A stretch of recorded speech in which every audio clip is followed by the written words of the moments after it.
So we have Sneha Shahi from India here. She's a conservationist and a UNEP representative for SDG 6. She has worked with an incredible team at her side for restoration of streams that were inhabited by crocodiles in Gujarat, which is a state in India. She is also currently pursuing her doctoral studies in ATRI Bangalore. Her past work involves various natural based activities such as river ecology projects, restoration modeling, and she was also part of a project that helped curate a more inclusive water quality parameters. I mean, that is very important from my side because I guess it differs from region to region. So I guess it is very important for us to understand the different parameters. Additionally, she was also, working with public engagement to make sure such projects have a very social impact. Her work using STEM and environmental education resulted in restoring mugger crocodile habitats. Her current PhD work focuses on co-evolution of rivers, societies, and engages in establishing a baseline for the past versus present socio-ecological systems. And this is just her work. I mean, let me tell you about her achievements. She has been recognized and highlighted by National Geographic, the Smithsonian Museum of Natural History, and the United Nations Environment Program. I mean, that's huge, Sneha. That's very huge. So, without further ado, I mean, let's have you on the stage. Please go ahead. Thank you. Thank you so much, Samir, for the wonderful, address. I hope I'm audible to everyone. And thank you so much for Carl and the team for organizing this wonderful talk. We really need like more discussions on topics such as environmental conservation, where we don't just look at them in terms of the science that goes behind them, but also look at how they are designed, how we can help fill these research gaps. And at the heart of all of it remains empathy and hope for a better future for all. Because no matter what you are doing, you can be a scientist, a practitioner, a researcher, or a student at the moment. Empathy and in conservation is what will take us towards a more sustainable planet. So let me just share my screen so you guys can see the presentation I have made. Let's check that out. Yes. Yes, please do let me know if it's visible to you all. Yeah. Yeah. Is it visible? Great. Fantastic. So jumping right into it, good morning and good afternoon to people joining from different parts of the world right now. Where I am, it's mid morning, and I think where other people are, it'll be afternoon, evening. So thank you so much for joining at different time zones. And today we are going to be exploring the different ways of understanding environmental issues, a way that does not separate nature from people and treats social and ecological problems not as two different conversations, but together. In mainstream approaches, what we see when we're discussing environmental issues, even among our own peers, even in our own classrooms, we often see environment as a thing that needs fixing. Let's plant more trees, let's clean a river, let's build a dam, let's save a species. These actions are so crucial. But of course, they time and again keep falling short. And to make things worse, when we ignore the basic science of restoring a river, saving a species, planning a project, that's where the problem starts to, dovetail into serious havoc. And that's why we need people and ecosystems to be understood not as separate entities, but something that shape each other continuously. And go to the next. So why SCS? Interesting topic. Now, the best way I could explain is social and ecological. It's so well understood. It's society, it's ecology, it's together. But it's more than that. Think of the deforestation that happens in Amazon. It's just not about just trees, right? It's about the people who live there, the rights of the land, the global markets that can fluctuate due to cutting of trees there, livelihoods of indigenous people. and even the policy and the climate crisis that can occur due to deforestation of such a large scale. Or maybe take up a river where you are, or maybe a stream or a river or a coastal region drying up. It's not just a hydrological event, but a consequence which will then cause effects on agricultural practices, agroeconomy for a country like India and many South Asian countries, where agriculture is such an important aspect. Changing monsoons, expansion in urban area, and political decisions. All of these are interlinked with the drying of a river. In my country, many a times, digging of a lake or digging of a pond or a well is linked to the votes a politician would get in a panchayat election. So water is such a embedded part of our culture. And that's why social ecological system theory becomes so powerful to understand. It's a way of seeing the scientific framework that explains these interlinkages. Our world was very much in silos. Now it's all interconnected. And as these connections emerge over time, it becomes more and more dynamic and unpredictable. But at the same time, these loops become more adaptive. So when you try to understand what are these interlinkages, loops, the thresholds of every system or the actor, and in this case, actor is a stakeholder. It could be you, it could be your local politician, it could be the policymaker sitting next to you. The idea challenges the earlier models that came in ecology and in economics and in sociology. And that's why we really need to understand like why SES views have changed over time. You know, theories on evolution. We were looking at economics model. We have looked at the three R's, the most famous, right? We look at circular economy, so many different theories. None of them were able to explain a balanced homeostatic system. And with more and more disturbances with respect to resource manipulation, use, distribution, it starts to, stagger. So starting in the 1970s, ecologist Buzz Holling, he, he started working on shifts in different states and the aspect that they don't just recover. They don't just once you maintain something, they don't just recover. They start to become more and more adaptive.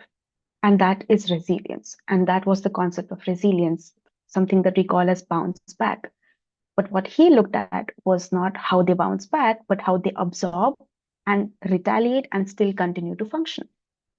In the same lines, Dr. Eleanor Ostrom, she was an economist and she was looking at this idea of shared resources, of how inevitably overuse will cause collapse, something that we are seeing with respect to crops, water, even with respect to space at this moment, where the prices of land, the prices of real estate is so high because, and then at the same time, there's so much homelessness. So many things that are interlinked to each other. There's overuse in one aspect and underuse in another because of underdistribution. And she built on the tragedy of commons. I hope if you look forth, you will find the tragedy of commons. It entails herders, grazers, a lot of goats, cows, and grassland, and how difference in grazing patterns, a difference in adding more cows, more goats to it causes a disruption in the grasslands grazing ecosystem. So you can maybe look that up because it's something that runs parallelly to SES theory.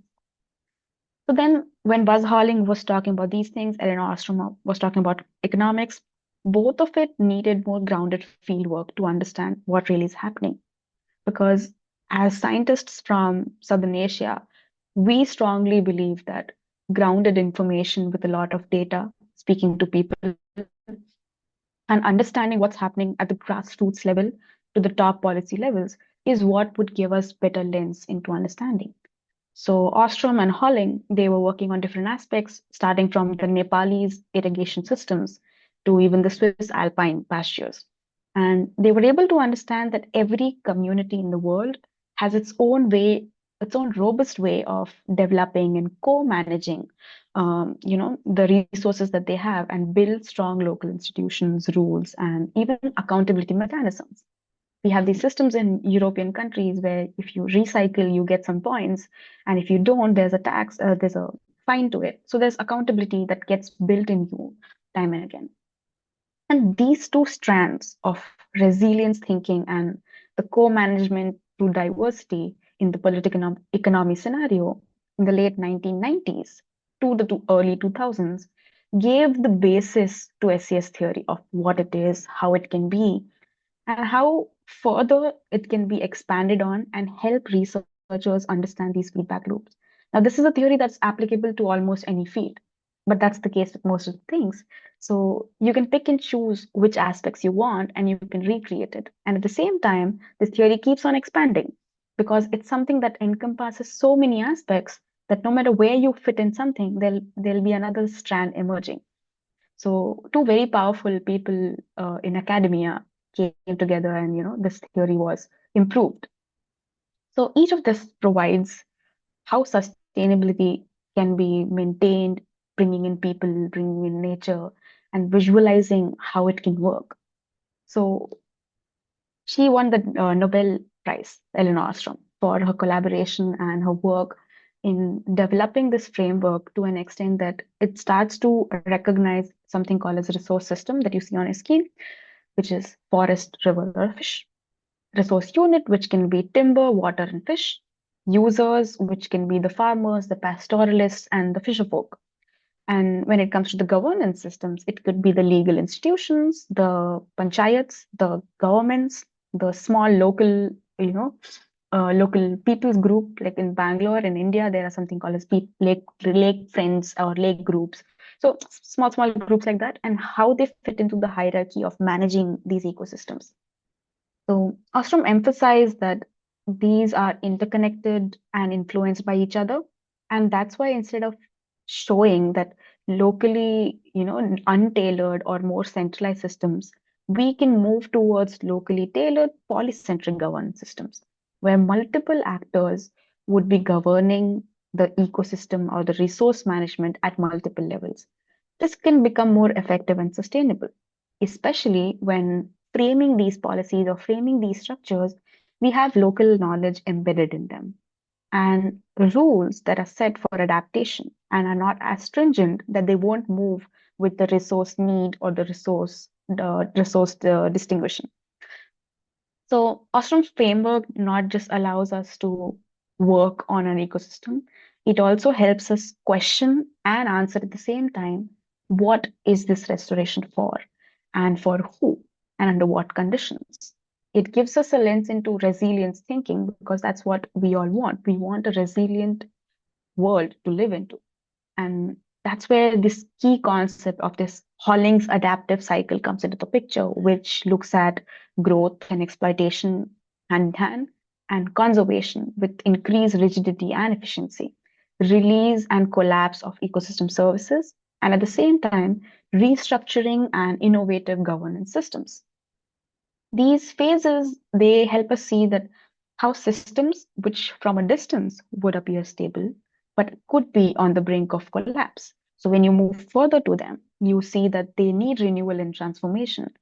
This is something that's applicable even to art history, even to natural sciences, art sciences, music. You name the genre of the field, it is applicable to that. Reformation and renewal is what takes things forward and makes them more resilient. And that's something that's called as adaptability and transformability. Another vital concept that then comes to mind is panarchy. A small village's irrigation system may seem local, but it is shaped by the upstream dam releases, the crop market prices, and the rainfall patterns that influence them. So small things which you think might be local might then be connected or embedded rather into this large scale of, and I keep going back to rivers because I work a lot in water.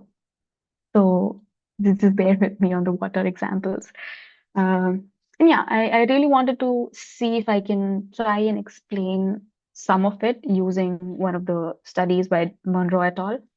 Here you see actors, A at the right side corner, where local farmers, fisherfolk, and village can be can be attested. And that is then linked to the governance systems, which could be the environmental NGOs, the panchayats, like I mentioned. So panchayats are traditional village governance systems at small scale levels in India, and then state irrigation departments. And on the left side, you see that there's a lot of RS on the top left, top right, which is resource system.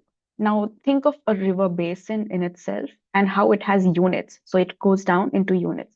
What are the units of understanding a river system? It could be the monsoon, the floods, the fish and its breeding cycle, and the minimum amount of water required to sustain the biodiversity of the river, the people who depend on it, and the river's environmental health. This then goes into focal actions and situations because this is governed by how much fish are you going to catch, how much water are you going to draw out for irrigation, and how key actions then are ruled by the government, which are set conditions of this is the amount of water that will be used for irrigation, certain amount for domestic purposes, and then certain amount of fish can be fished out of the river while leaving it alone in the breeding season to ensure that there is fish available in the next season. So these focal actions are dependent on the interactions that the resource system and the actors have with each other. And the resource units are something that are embedded into it. They are the inputs, they are what we are using, they are what are giving the outcomes and the interactions. This entire thing is in a dotted framework, which has a feedback loop. So, to give an example, if fish populations fall short, the fisher folks will then push the governance systems for stricter rules. If the dam built upstream causes state government issues of water allocation rights, they will change these rules. But then this will have impact on the resource unit, which is the amount of water that should be there in the river at a certain season or at a certain time.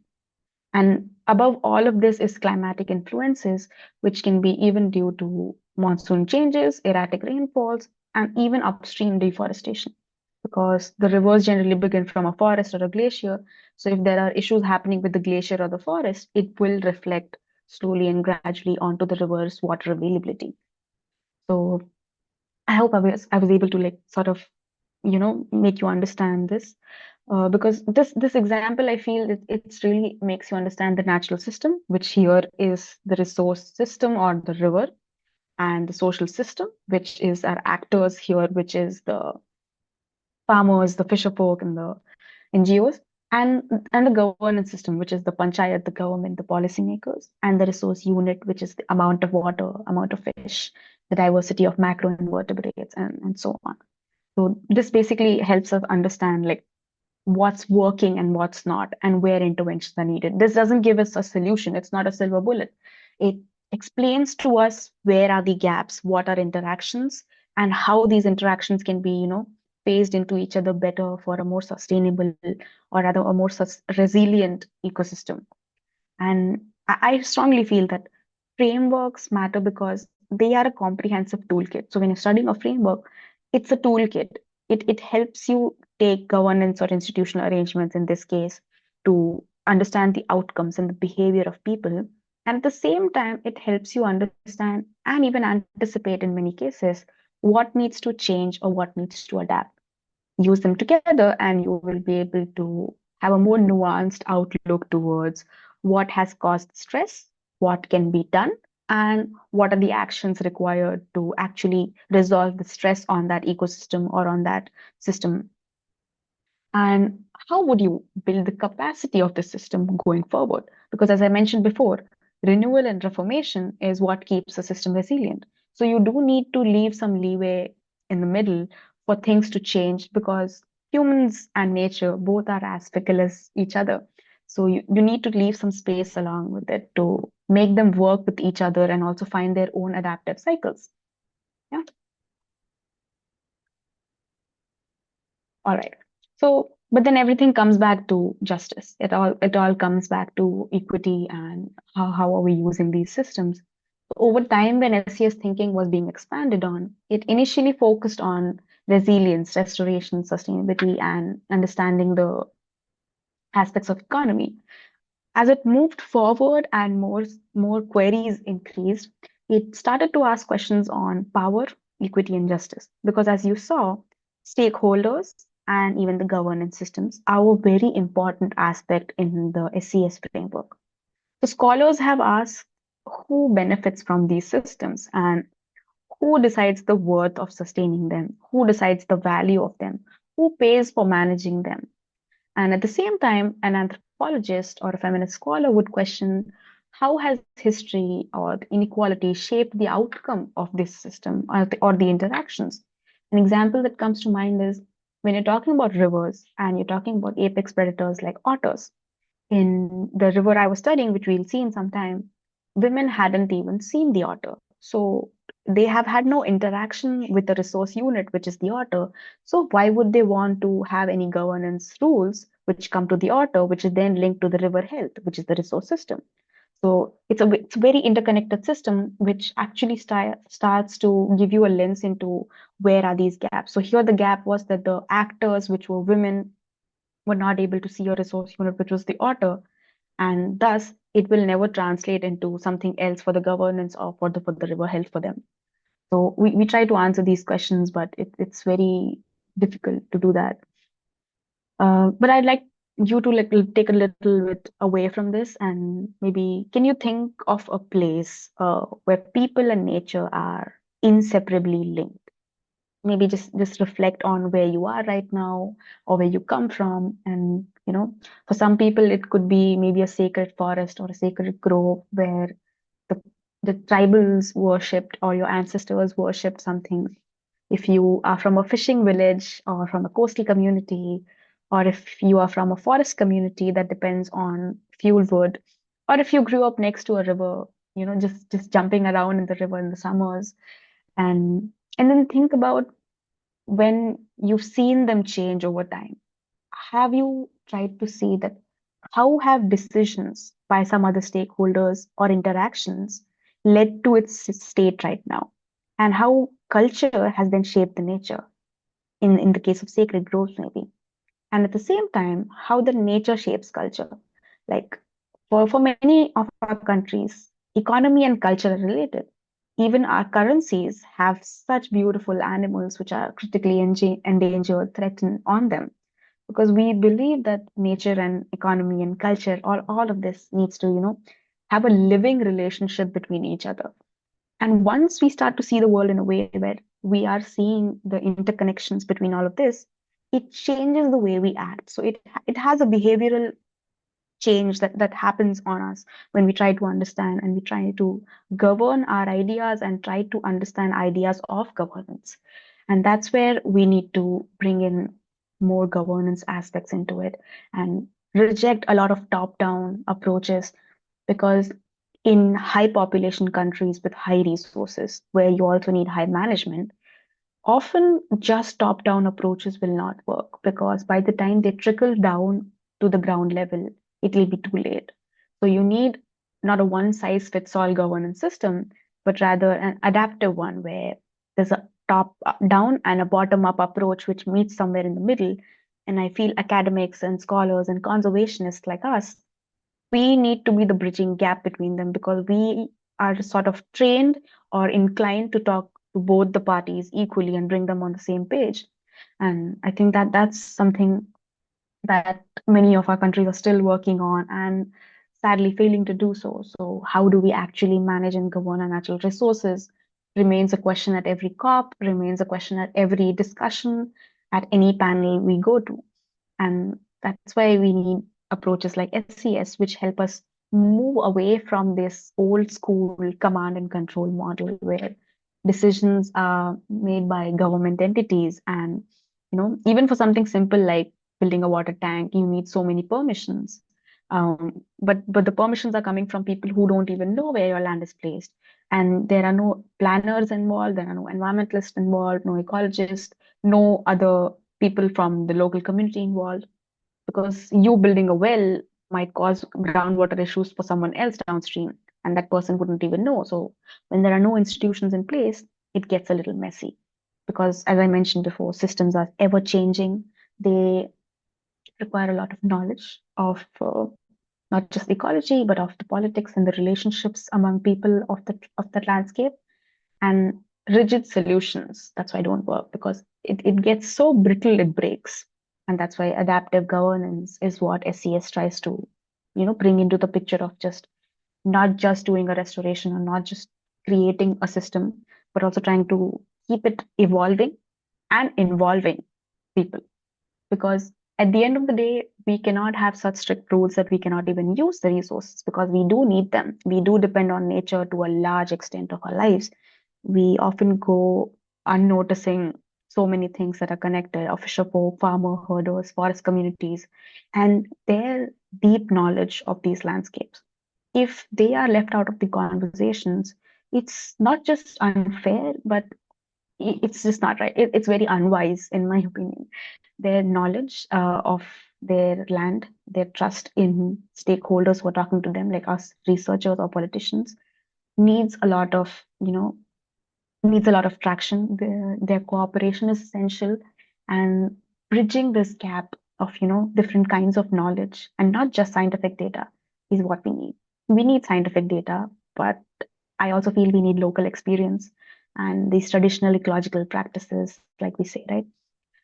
So trying to understand ecosystems not as this is my data site, or this is my field site, but rather trying to understand them as stories. And when you go there, you bring two worlds together. You get smarter, you get more grounded in your decisions. And that's why SES doesn't pretend to be a one size fits all, right? Like I said before. It pushes us to ask better questions. It makes room for learning. It changes the way we are curious about an entity. And it also gives you a respect because you're treating it as a story. You treating the community like characters in your story, which you're trying to understand and unfold as you go. It's rich, it's messy, but it also connects them all. So it builds a more cohesive knowledge base for you. So just to give an example, this is my case study on the river Tamiraparani in southern India in Tamil Nadu. We are nearly 70 kilometers from the bay, and it's one of the most beautiful rivers that I've come across. It's not a very majorly known river in India like Ganga or Yamuna, or Brahmaputra, but it is one of the most beautiful rivers I have had the chance to work on at A3 during my PhD. And this river is 120 kilometers long. It flows from the forests of Western Ghats in Agastya Malai Hills. And as you can see, it moves through the streams and swamps in the upstream section to riparians as it enters civilization. And it helps so much aggregate irrigation for the rice paddies. About 40,000 hectares of paddy, banana, and now lotus it gets irrigated by this river. And as it enters into another district called Toothukudi, where my studies are not based, but I have been able to see they transition into mangroves and estuaries which support different kind of otters as well. So when you take a closer look at this, you see that there is so much SES going on, a dynamic interaction between the ecology of a stream, swamp, or riparian to the traditional water sharing practices of irrigation tanks, which are also called neer kattis, and the regulated irrigation. You don't see the dam on these, but there are about 4 dams in different tributaries and sections of this river. And as you move forward, SCS thinking helps you uncover the interconnectedness here, the ecological degradation that would happen from over extraction versus what would happen when a cultural tradition of dumping clothes of old lost ones on old people for them to receive moksha. What happens then? So let me just show you what's happening with the river right now. So in 2022, Dr. Subhadra Devi, who was the prime investigator of the study, she developed this project where I was a project coordinator. I got to work on this.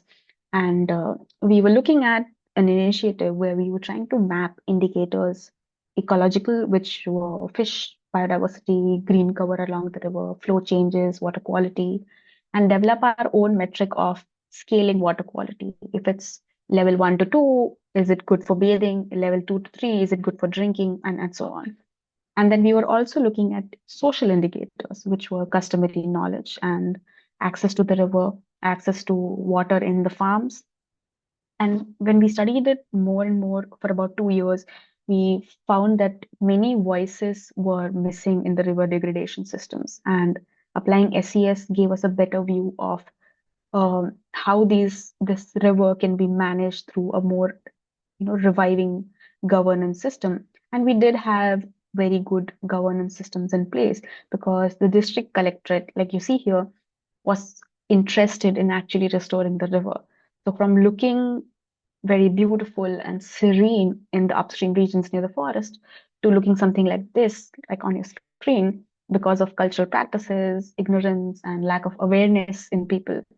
And that makes you think. I'm someone who really appreciates the beauty of river and see metaphors of life in it. But then when you see this, then you really wonder, like, why won't other people see it? And why won't people understand that how essential this river is to their livelihood, to their daily life, to the domestic use? And that's where you start to bring in your science and also try to talk to people, go around on boats and understand what's the water quality like, what are the inlets, which is the seawards, which are untreated going into the river, and then what are the different places at the river where people are bathing but are slowly losing access to, and who are these people who are now not having access to the ecology of the river even for recreation purposes. And when you try to look at those, you see a bit of hope in people because they do want to keep going back to the river for bathing. Men and women have very different timings. It's a very traditional and a rural area. So many women don't want to talk when men are around. So they will only talk to women respondents. And at the same time, many men respondents don't want to talk to women. So it becomes a little tricky. The language is vastly different than what I speak. So then it's a little tricky. Language and everything. You need to bring all of these things together. And while we were working, we found out that the river's fluctuations are linked to the seasonal practices and even the traditional and cultural practices that people have in along this river. Their festivals, their picnic spots, their bathing spots, everything changes along the river. So they have lived along with it. They have hope that it continues to be the same. They have very little awareness of what climate change is as a concept, but they have very clear vision of what it looks like in a river because they have already identified and adapted to its flows. But now, when you bring in socio-technical interventions like a dam or a canal, where river is so regulated that at every point in the year, its diversity of fish, its speed, its velocity, its width can just change very erratically and very suddenly, then it's a difficult problem for them because it increases the cases of drowning, it loses access, it causes loss in access to people. And that's where they start to, their hope starts to tremble to be able to live along the river in a safer manner. And then they have to keep adapting to these new systems that keep coming up. And that is something that's linked to another actor, which is farmers or the fisherfolk. So then we need to create a platform where they are able to talk to each other, and that is where the governance comes into the picture, because what a farmer would need for a crop might be the demand would could be the demand of the people who are then facing the problem of the sudden flooding or sudden drowning. But at the same time, people who are not involved in fishing, farming, or any of these things and are only needing domestic purposes would want clean water. But they are not getting it because of the cultural practices that are happening upstream, which they are not responsible for. So it's a very mixed system where once you try to understand one actor, another emerges as one of the interactions, which is then causing a stress on another one. So but it is a little tricky to understand, but it is something that is continuously expanding. It's an ever evolving system. You need to pick what you want to study. So I'm looking at farmers and how they perceive water in a river versus a canal. Would they want the river to run dry while their canals are full and they are able to irrigate? Because it is their livelihood at the end of the day. So where does the water belong for them? And at the same time, I'm trying to look at for the people, if there is restoration of the river, what would they envision it to be like? So that's something that's my work focus. But I just went into a little deeper context of how how intricately complicated this system is. And as we talk about the SCS theory, it still is evolving. It's something that many young academicians and scholars should start looking up to, like transformative action and SCS theory, because I think we need a lot more people to be talking, you know, in collaboration rather than in silos. And it's moving towards a greater speed, but we still need more stories from rural communities. We still need more stories which are more grounded and not just secondary data being analyzed to understand something. We need more primary data coming in from South Asian countries, countries in the West. And why early SCS research focused only on sustainability was so that today's scholars can start increasingly ask about, now that we are at the end of the SDGs ambitions, which was to be at 2030, now that we are at the end of it, have we actually achieved sustainability? Or are we still at the 16% achievement mark? And do we think that in the next 5 years we will be able to achieve them? If so, at what cost? Even if we are trying to build resilience, at what cost and of whose?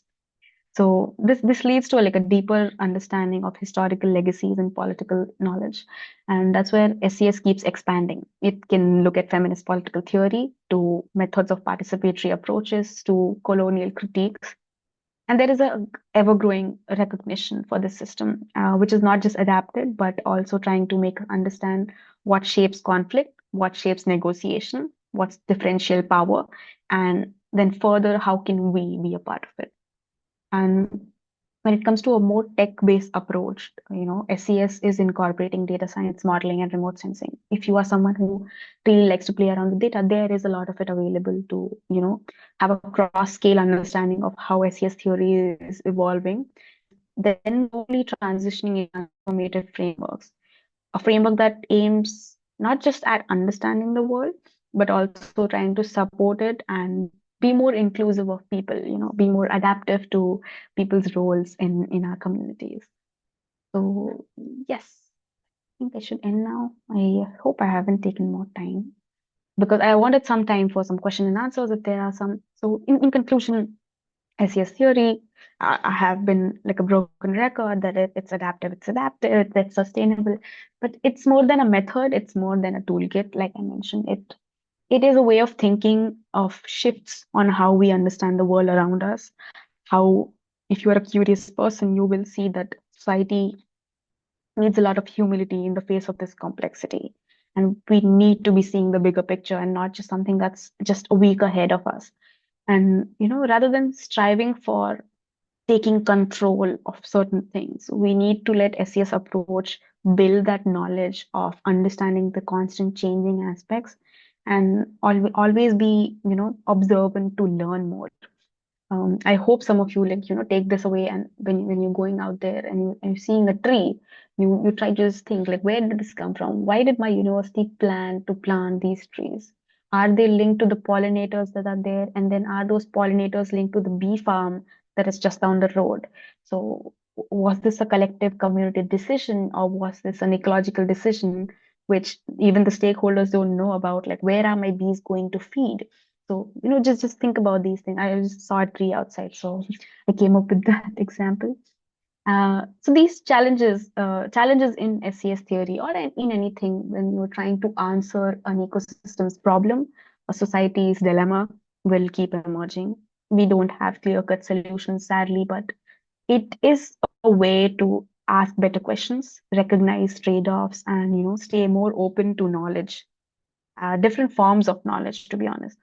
And at the heart of SES is not just a relational, but a moral framework, which reminds us to act with justice and awareness and connection, where justice doesn't just mean addressing inequalities, but also understanding who controls it, who benefits from it, and what are the implications on natural resources.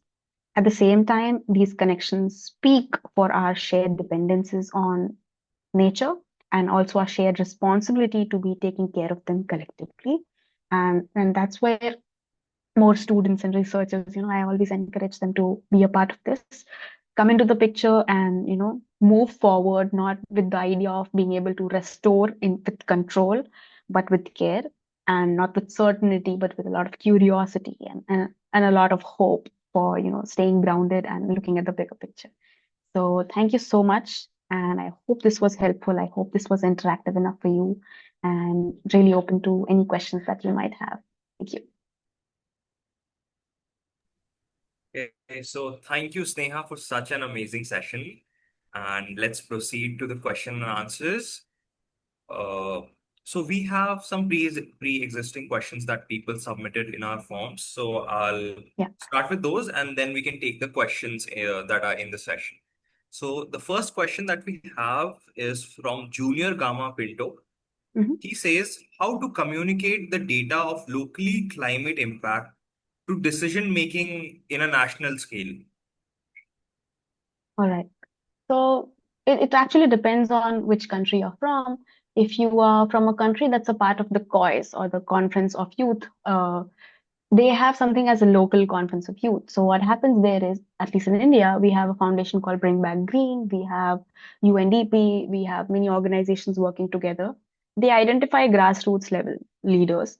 And if you are one of them, or if you want to be one of them, you can register yourselves. And so you could be from a small rural place and you found want a lot of information about climate justice, and you really want that case study to be highlighted.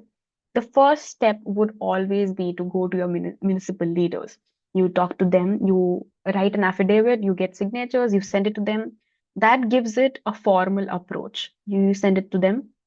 That's after it gets signed, doesn't get signed, gets ignored, doesn't get ignored. Then you take it to the next level. You take it to the district level, you take it to the state level, and then you take it to the national level. So there are ways to it. So you have to keep going one by the other. You cannot just make up a case and try to present it at a national forum. You need to give it traction.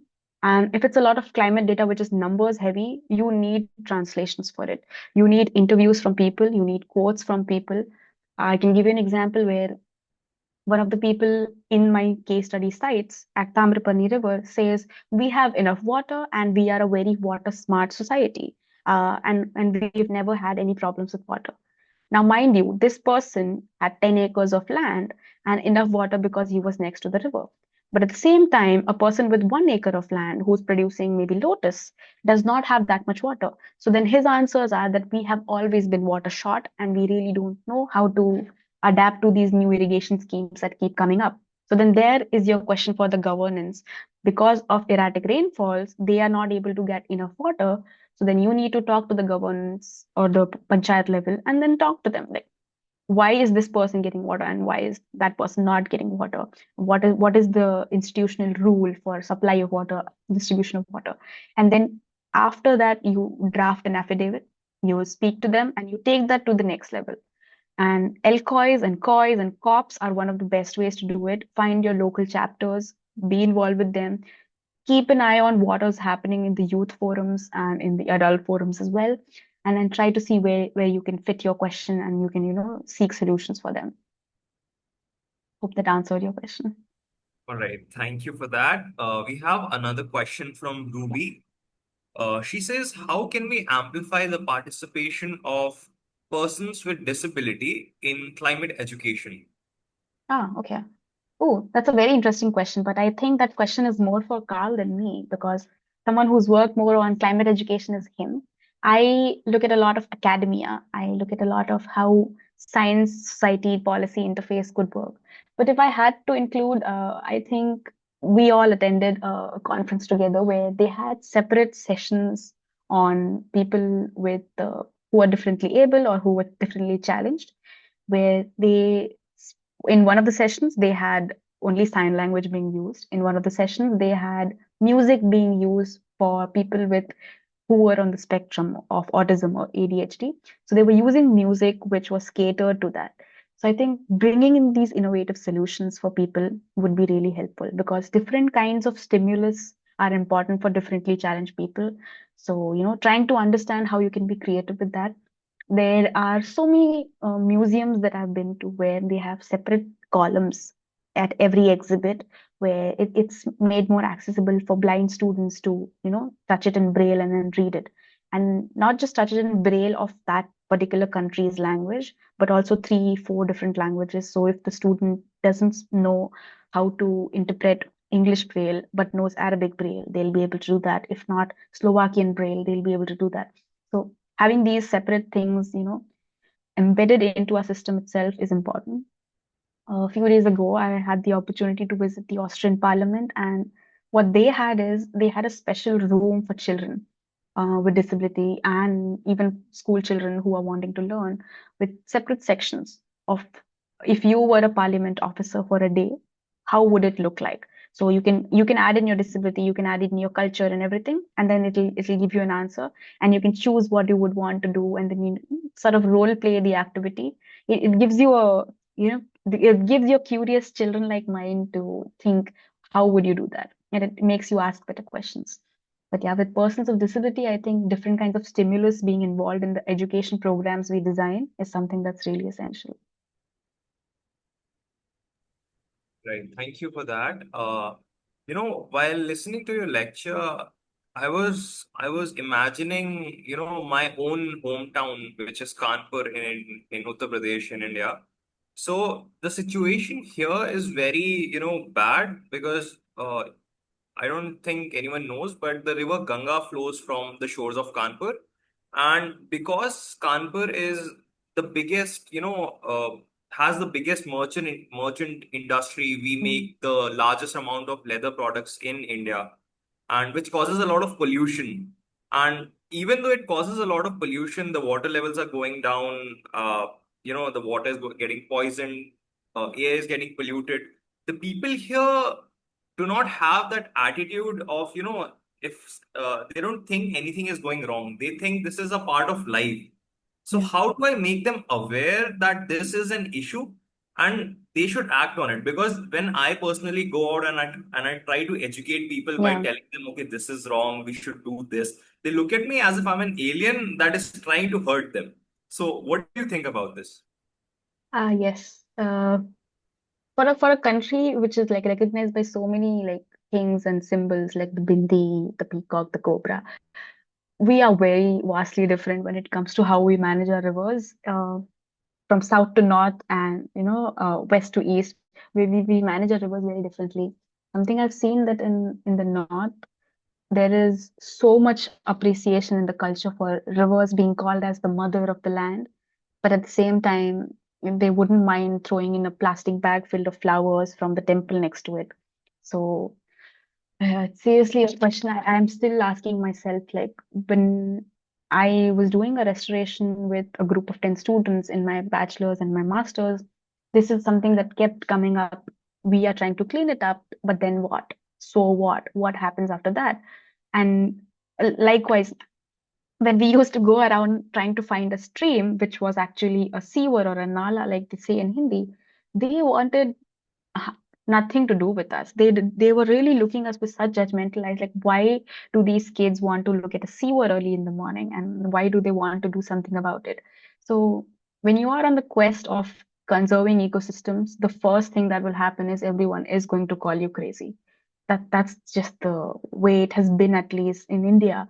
With every good case study that I've come across, everybody who was leading it or was on the team has been called a little eccentric. And I think based on how our ecosystems are fast changing and in the wrong way, we need that eccentricism. And for us, it was really important that we communicated with the local municipality, and they were very helpful. They did lend an ear. They did not lend the money, but they did lend an ear to our problems, and they were very helpful in the terms of giving us access, giving us permits to whatever we want to do. We didn't have funding, so we had to use fundings from the university where we were studying and sort of bring them into the picture, because as students we really didn't have any money. So when you're doing a restoration, it is an economic, it's a costly affair. So from one entity we got the permissions, from one entity we got the money, from one entity we got the manual labor that we needed, which was the students who were really interested in doing something. And then this got traction using social media, because I call Instagram as a digital scrapbook. You should be using it that way. And then those things then escalated, and we were able to reach out to local news channels and radios. A radio is still such a big part of Indian, culture, that we do need more radio programs. There's a woman named Varsha. She runs a radio program on environmentalism, and she's doing such a fantastic job in Rajasthan. So we need more radio, we need more newspapers to be highlighting these things in vernacular languages. And I feel languages are a superpower that bring people together. I have relatives in Kanpur who did not know what I'm doing, why I'm doing, unless it got published as a small blog in Hindi in one of the newspapers. And only then were they able to recognize, oh, she's cleaning a river and she's not just fooling around early in the morning looking for sewers, you know. So it takes time for people to recognize that. And sadly, this is a field where our efforts give fruits very late. It's all about resilience, like I've been talking in my talk. 3 years of us convincing people led us to clean only a kilometer of a 7 kilometer stream, So it is that slow. It shouldn't be. but we really do need strong and, fast-paced young politicians in our economy to be, pushing for people like us. I do agree with you on that. I mean, that is one of the reasons I recently launched a fellowship for, water-based innovators. A few days back, we have a cohort of African youths that are working, in Hmm. different sectors of SDG 6. So that is one of the major reasons why I did it. And I'm glad you answered this because it is one of the things that is, very important in context to India and a Yeah, lot of other third world nations and, developing nations per se. yeah. So I guess I'll hand it over to Carl for his question now. So Carl, go ahead. Hey, hello. Hi, everyone. Hi, Sneha. Hi, Samir. Thanks for the very insightful discussion again. Yeah, it was pretty much of a review, and I think like maybe just a quick question because like most of our participants here today are not that really aware with the concept of SES, which is something very important nowadays, especially in sustainability and climate adaptation. I would say that most participants come from NGOs. Some are actually college students, some are people who work in local policymaking bodies. So, like in maybe in one sentence or two, like how would you Mhm. describe SES and how important it is when it comes to communities and policymaking bodies? Ah. Given that it's such a complex system, one sentence would be not doing it justice. But I call it an umbrella that's ever growing to encompass how many ever people want to take shade in it. I think that's the best way I can explain it. That's fair. That's fair. I can totally relate with you as well because like I'm also like really studying the concept nowadays and also there's a lot of questions that are still that you can still raise with it. I think that makes it very beautiful as a concept because at the moment it's as you mentioned earlier, it's also a very transformative approach to understanding how we should sustain our natural resources, especially with multiple factors that are Mhm. influencing and pressuring these systems. So yeah, I just find it very fascinating. And yeah, I think it's also like I would like to encourage everyone as well in our audience to maybe think about it. And yeah, we will be sharing the recording with you later on. And we hope that you'll be able to bring something out of it for your own respective communities. Yeah, I think that's all from my side. Back to you, Samir. All right. So, well, we were going to have breakout rooms for this session, but we're going to churn everything into a single question that was, going to encompass these breakout rooms. So, the question that I have for you is how we can use traditional ecological knowledge of indigenous communities and, help like use them to contribute to building stronger SES systems.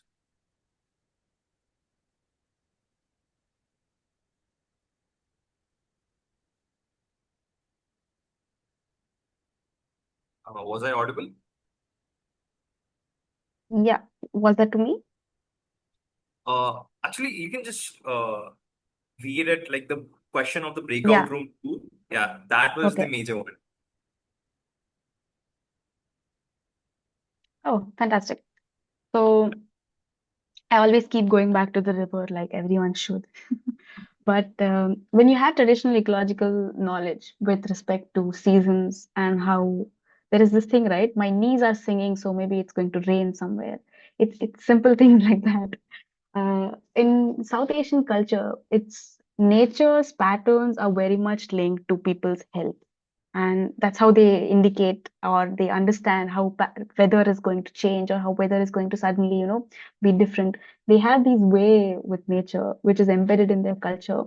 Drinking of certain kind of tea at certain kind of day, creating certain kind of pickles at certain kind of months, knowing which fruit or which vegetable to cook in our cuisine, in our day-to-day practices. even with respect to just before monsoons, which is called Sawan in the Indian calendar, we have something where we worship the snakes. It's the worship of the Lord Shiva, but it's also the worshipping of the snakes, because we know in our nature and cultural relationship that in the rains they will be more frequenting. So we should not be hitting them. It's their mating season. It's their season to be, out there and not just in their holes and not just on trees. So we know that in that season we should not hit them. We should not harm them at all. And that's how these snakes, sort of like, survive the monsoon, and when they end up in places that they are not meant to be. The small things like that, which are in our tradition, which then become indigenous knowledge, which then translate into conservation. So snake conservation is something that's, been constantly there in India. And at the same time, when we want to bring a more stronger community, which really respects these things, we need to make them respect nature itself. And that can only happen with the traditional knowledge that we've had. Many rivers in Canada did not have a particular fish. I'm forgetting the name right now. And they believe that it's because they were not respecting the river correctly. And they started having these river festivals where they would not throw anything, they would do cleanups. And in a few years, they saw the fish come back. Now, that was a traditional belief, but it was also linked to the water quality of the river, which improved when they started taking care of the river. So, these things are so embedded within each other. And I think that's where we need to take people. We need to take people to the river. We need to take people to the forest. We need to make them see what they are connected to. Only then would they try to build a stronger relationship with the system.